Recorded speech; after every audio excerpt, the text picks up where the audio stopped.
presently have any relationships with some of the major technological corporations, Microsoft, etc.? No, we haven't had any formal relationships with kind of those major media players. We did have some dialogue with Real Networks, and we're able to have some mutual support going on as far as them helping with some streaming technology, and then us helping. They had a mobile team that was running around with the Institute for Agriculture and Trade Policy, which was another media center that was operating during the week of WTO. So we were feeding them some leads from our stories that we were getting from the street that they could then carry with more major kind of media outlets. We haven't had a formal relationship with Microsoft or any of those others, although we do intend to hit them up for some money from their kind of giving campaigns. But of course that's a tricky issue as well, because we're trying to be fully independent from commercial influence. We feel it's very important in getting out really stories that may be censored or stories that may not play in for-profit media. So it's a very tricky tightrope we're walking there, I think, and we'll see how that continues to play out. Also a relationship with a group called encoding.com, which helped us do some encoding of our files and lift it up. And so we worked out they actually donated a bunch of services as well. What were the early obstacles and or the continuing obstacles that face your organization? Well, I think one of the main obstacles is the fact that in our society and our culture, we are not used to communicating with each other in really productive ways and coming together to realize something that's a completely unique project that's outside of kind of the commercial realm, or the corporate realm. So for folks to come together and create something that doesn't have funding, that isn't necessarily going to generate profit in the normal way we think about that, and to be creative about brainstorming ways that we can work together, come to decisions together, and really maximize our creativity and our potential, it is a major obstacle, I think, that we come to in this project, because we're really about building alternative ways of approaching social change, alternative ways of affecting our neighbors and our communities. So just that very basic skill of communicating across whatever sorts of barriers there may be, whether we're coming from different ethnic backgrounds, we're coming from different class backgrounds, or males and females communicating, or straight folks communicating with queer folks.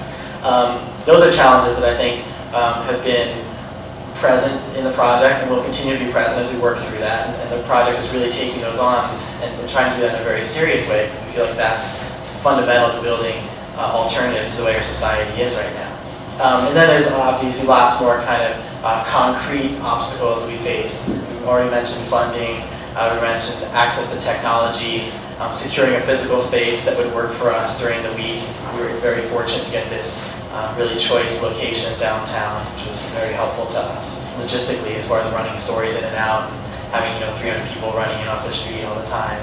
Other obstacles, everything from just getting people who have very busy schedules and are volunteering their time to be able to set aside meeting time a few times a week or a few times a month. So all sorts of obstacles that many other organizations face, but also I think we are facing somewhat uniquely in the media realm, because we are trying to do this kind of from outside the box, to do this from a place where we're not financed.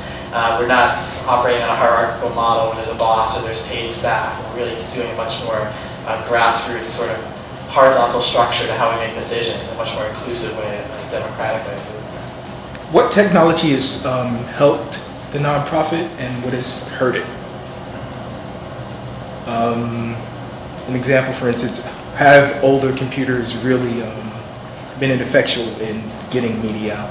Yeah. Well, certainly the use of the new technologies, the limited access that we have had, has been very helpful to us as far as distribution mechanism. With the internet, our website went up only the day before the WTO week. We got over 1.5 million hits inside of that week. So obviously the way that the word got out and the accelerated speed with which that got out was absolutely helped by these new technologies, the internet, also by radio and video that we were able to team up with. Likewise, the lack of broader access to those same technologies has been limiting for us. There's lots of communities that we were hoping could be participating from wherever they lived in contributing stories to the website, having kind of more of a back and forth dialogue about how the issues that were brought up by the WTO, globalization of capital, across boundaries, exploitation of workers and the environment. We're really hoping to get more participation from folks off-site so we can have a fuller story. And the lack of access to technology, the high price of technology, has been limiting in that realm. And then for us, because we had a lack of finances and infrastructure, we were really reliant on donations. And as you mentioned, a lot of those donations were much older computers, much older copying machines that did hold us up. And while we're very appreciative of the donations, it makes it very difficult for us to compete, if you will, with kind of the big players in media. So there's a lot to be done to really figure out creative ways again to get our stories out in broader ways and kind of circumvent